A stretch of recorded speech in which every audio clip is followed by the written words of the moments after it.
ನನ್ನ ಹಾಳಾದ ಮರವಿನಿಂದಿದೆಯಲ್ಲ, ಯಪ್ಪಾ ಎಂತ ಒಂದು ಇನ್ಸಲ್ಟ್. ಅದ್ ನೆನ್ಸ್ಕೊಂಡ್ರುನು ಈಗ ಒಂಥರ ಭಯ ಆಗತ್ತೆ. ಆ ಒಂದು ಅವಮಾನದಿಂದ ಪಾರಾಗದೆ ಒಂದು ದಾರಿನ ಇಲ್ಲ. ಬಟ್ ದೇವ್ರ ದೊಡ್ಡವನು. ಒಂದು ಗ್ರೋಸರಿ ಶಾಪಿಗೆ ಹೋಗಿದ್ದೆ, ತಗೊಂಡು ಹಣ ಕೊಡಕ್ಕೆ ಮರ್ತೋಗಿ ಬಂದೆ. ನೀವೇ ಕೇಳ್ಬೋದು, ಹಾಗಾದ್ರೆ ನೀನ್ ಚಿನ್ನದಲ್ಲ ಅಂಗಡಿ ಹೋದ್ರೆ ಹಾಗೆ ಬರ್ತೀಯತ? ಅಲ್ಲಿ ಕೂಡ ಹಾಗೇನೆ ಮಾಡಿದ್ದೆ. ಗೋಲ್ಡ್ ಶಾಪಿಗೆ ಹೋಗಿ ಲಿಟ್ರಲಿ ಗೋಲ್ಡ್ ತಂದಿನಿ, ಅವ್ರಿಗೆ ಮನಿನೂ ಪೇ ಮಾಡ್ಲಿಲ್ಲ.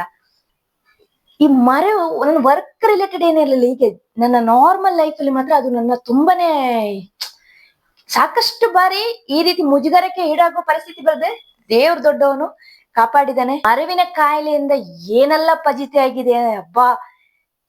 ನಿಮಗೆ ನನ್ನ ಮರವಿನಿಂದಾಗಿ ನನ್ನ ಬದುಕಿನಲ್ಲಿ ಕೆಲವೊಂದು ಇಂಟ್ರೆಸ್ಟಿಂಗ್ ಸಂಗತಿನ ಶೇರ್ ಮಾಡ್ತೀನಿ, ಬನ್ನಿ.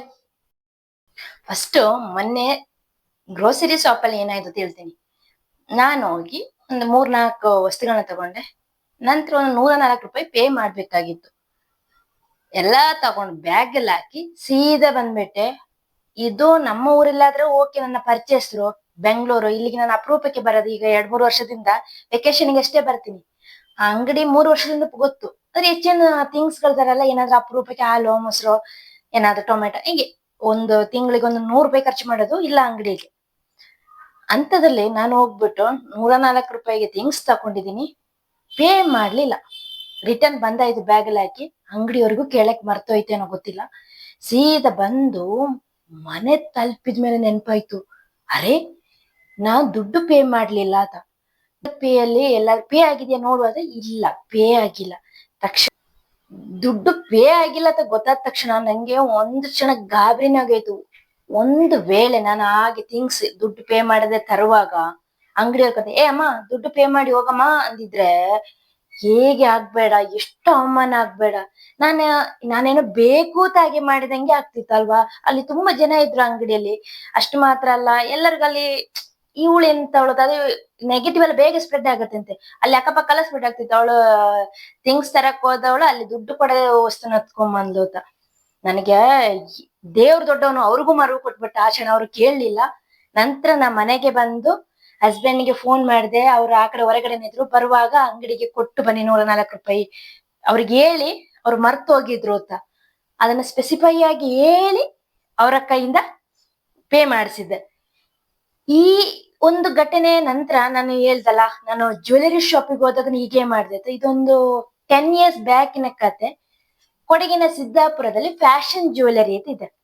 ಆ ಫ್ಯಾಷನ್ ಜ್ಯುವೆಲರಿ ನಾನೊಂದು ಬ್ಯಾಂಗಲ್ ತಕೊಂಡಿದ್ದೆ, ನನ್ನ ಸಿಸ್ಟರಿಗೋಸ್ಕರ ತಕೊಂಡಿರೋ ಬ್ಯಾಂಗಲ್. ಅದು ಮನೆಗೆ ತಂದು ನೋಡುವಾಗ ಅದ್ರಲ್ಲೊಂದು ಸಣ್ಣ ಒಂದು ಡ್ಯಾಮೇಜ್ ತರ ಅನಿಸ್ತಿತ್ತು ಆ ಬ್ಯಾಂಗಲ್ ಡಿಸೈನ್ ಅಲ್ಲಿ. ಸರಿ ರಿಟರ್ನ್ ಮಾಡುವ ಅಂತ ಅವ್ರಿಗೆ ಕಾಲ್ ಮಾಡಿದ್ವಿ. ಇಲ್ಲ ನಮ್ಗೆ ಇದನ್ನ ಎಕ್ಸ್ಚೇಂಜ್ ಮಾಡ್ಬೇಕು. ಅವ್ರು ಬನ್ನಿ ಅಂದ್ರು.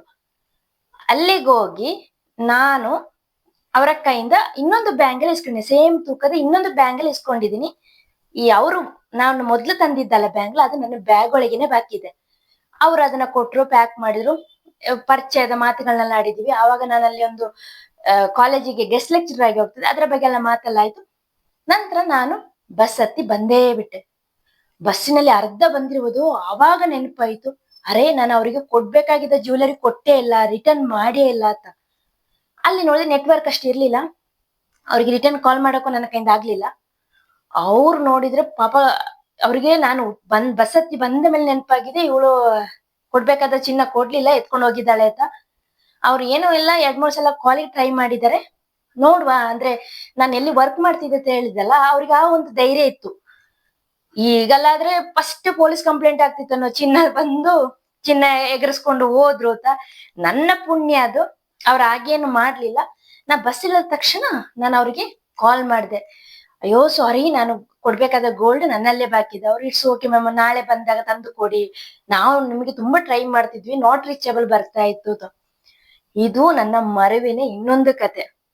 ಎಲ್ಲದಿದ್ರೆ ಈಗ CCTV ಒಂದು ಗಳಿಗೆ, ಅದು ಕೆಲವೊಮ್ಮೆ ಕಣ್ಣಾರೆ ಕಂಡ್ರು ನಾವ್ ಅದ ಸತ್ಯಾಸತ್ಯ ತಿಳಿಬೇಕು ಅಂತ ಹೇಳ್ತೀವಲ್ಲ, ಇದು ನನ್ನ ವಿಷಯದಲ್ಲಂತೂ ಇದು ಅವ್ರು ನೋಡಿ ಸಡನ್ ನಾನು ಮನೆಗೆ ತಲುಪಕ್ಕೆ ಒಂದು ಅರ್ಧ-ಮುಕ್ಕಾಲು ಗಂಟೆ ಉಂಟು. ಅಷ್ಟರಲ್ಲಿ ಅವ್ರು ಬೇಕಾದ್ರೆ ಪೊಲೀಸರಿಗೆಲ್ಲ ಫೋನ್ ಮಾಡಿ ಚಿನ್ನ ಎಗರಿಸ್ಕೊಂಡು ಹೋದ್ಲೊತ್ತಲ್ಲಿ CCTV ಫುಟೇಜ್ ಎಲ್ಲ ಎಂತ ಸ್ಪ್ರೆಡ್ ಮಾಡಿದ್ರೆ ನಾನೊಂದು ಕಳ್ಳಿ ಆಗ್ಬಿಡ್ತಿದ್ದೆ. ಇಲ್ಲಿ ಅವ್ರಿಗೂ ಗೊತ್ತಿದೆ ನನ್ ತಪ್ಪಿಲ್ಲ ಅಂತ. ಅವ್ರು ವೇಟ್ ಮಾಡಿದ್ದಾರೆ, ಅಟ್ಲೀಸ್ಟ್ ಅವ್ರನ್ನ ಅಪ್ರೋಚ್ ಮಾಡೋವರೆಗೆ ಕಾಯುವಾತ. ಅವ್ರ ಆ ಒಂದು ಗುಣಕ್ಕೆ ಎಷ್ಟೇ ಆಟ್ಸಪ್ ಹೇಳಿದ್ರು ಸಾಲದು. ಮತ್ತೊಂದು ಘಟನೆ, ನಾನು ಪೆಟ್ರೋಲ್ ಬ್ಯಾಂಕ್ ಮಾಮೂಲ್ ಆ ಪೆಟ್ರೋಲ್ ಬಂಕಿಗೆ ಹೋಗಿ ನಾನು ಪೆಟ್ರೋಲ್ ಹಾಡ್ಕೊಂಡ್ ಬರ್ತಾ ಇರ್ತೀನಿ. ಆ ದಿನನು ಹೋಗ್ಬಿಟ್ಟು ಪೆಟ್ರೋಲ್ ಹಾಕ್ಸಿದೀನಿ, ದುಡ್ಡು ಕೊಡದೆ ಕಾರ್ ಸ್ಟಾರ್ಟ್ ಮಾಡಿ ಬರ್ತಾ ಇದೀನಿ. ಅವ್ರು ಮೇಡಮ್ ಮೇಡಮ್ ಮೇಡಮ್ ಕರೀತಿದ್ದಾರೆ. ಓ ಮತ್ತೆ ಗೊತ್ತಾಯ್ತು, ಅವರು ಪೆಟ್ರೋಲ್ ಹಾಕಿ ಅದ ಕ್ಯಾಪ್ ಕೂಡ ಹಾಕಕ್ಕೆ ನಾನು ಟೈಮ್ ಕೊಟ್ಟಿರ್ಲಿಲ್ಲ, ಕಾರ್ ತಕೊಂಡ್ ಬರ್ತಾ ಇದ್ದೀನಿ.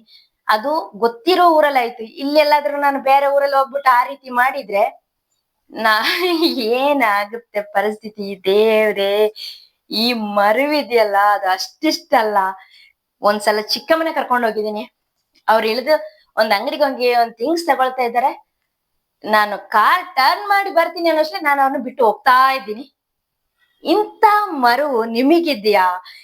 ಇದು ನಂಗೆ ಕಾಯಿಲೆ ಅಂತ ಹೇಳ್ಸಲ್ಲ, ಯಾಕಂದ್ರೆ ನಂಗೆ ತುಂಬಾ ನೆನಪಿರುತ್ತೆ. ಎಲ್ಲಾ ವಿಷಯಗಳ ಕೆಲಸ ಕಾರ್ಯಗಳಲ್ಲಿ ತುಂಬಾ ನೆನಪಿರುತ್ತೆ. ಈ ದಿನನಿತ್ಯದ ಕಳೆಯಲ್ಲಿ ಮೇ ಬಿ ನಾನು ಅದಕ್ಕೆ ಎಷ್ಟು ಅಟೆನ್ಷನ್ ಕೊಡ್ತಾ ಇಲ್ವಾ ಅಥವಾ ಬೇರೆ ಏನೋ ನಂಗೆ ಗೊತ್ತಿಲ್ಲ. ಈ ತಪ್ಪಿನಿಂದಾಗಿ ಗಂಡನ ಕೈಯಿಂದ ಬೈಸ್ಕೊಳ್ತಾನೆ ಇರ್ತೀನಿ, ನಿಂಗೆ ಅಷ್ಟು ಗೊತ್ತಾಗಲ್ಲ, ನೀನ್ ಯಾಕೆ ಮಾಡಿದ ತಪ್ಪನ್ನೇ ಮತ್ತೆ ಮತ್ತೆ ಮಾಡ್ತಾ ಇರ್ತೀಯಲ್ಲ ಅಂತ. ಆದ್ರೆ ದೇವ್ರು ಮಾತ್ರ ಈ ರೀತಿ ಘಟನೆಗಳಾದಾಗೆಲ್ಲ ನನ್ ಜೊತೆ ಇರ್ತಾನೆ. ಎಲ್ಲೂ ನಂಗೆ ಅವಮಾನ ಆಗಕ್ಕೆ ಬಿಡ್ಲಿಲ್ಲ. ಎಷ್ಟು ಸಲ ನೋಡಿ, ಆ ಚಿನ್ನದ ಅಂಗಡಿಲಿ ಆಗಿರ್ಬೋದು, ಮೊನ್ನೆ ಗ್ರೋಸರಿ ಶಾಪ್ ಅಲ್ಲಿ ಆಗಿರ್ಬೋದು, ಸ್ವಲ್ಪ ಒಂದು ಅದಿದಾಗಿದ್ರು ತುಂಬಾನೇ ಅವಮಾನ ಆಗ್ಬಿಡ್ತಿತ್ತು. ನಿಮಗೂ ಈ ರೀತಿಯ ಅನುಭವ ಆಗಿದ್ಯಾ? ಈ ರೀತಿಯ ಕತೆ ನಿಮ್ಮಲ್ಲೂ ಇದೆಯಾ? ಇದ್ರೆ ಶೇರ್ ಮಾಡಿ ಆಯ್ತಾ?